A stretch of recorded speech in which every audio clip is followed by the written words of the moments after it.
ছোট চিংড়ি মাছ দিয়ে আমি কচু শাক রান্না করব। তো কিভাবে রান্না করি সেটা একটু শেয়ার করছি। প্রথমে কচু শাকগুলো ভালো মতো কেটে আমি সিদ্ধ করে নিব।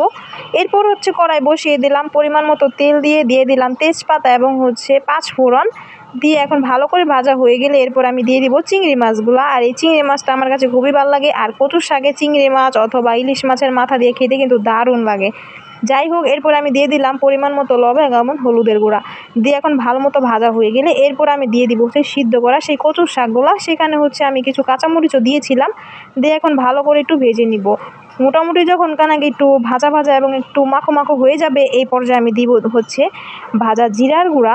আর জিরার গুঁড়া দিলে এত বেশি ভালো লাগে কি আর বলবো। যাই হোক, এখন আমি পরিমাণ মতো আগে লবণটা দিয়ে নিই। পরিমাণ মতো লবণ দিয়ে দিলাম ভাজা জিরার গুঁড়া।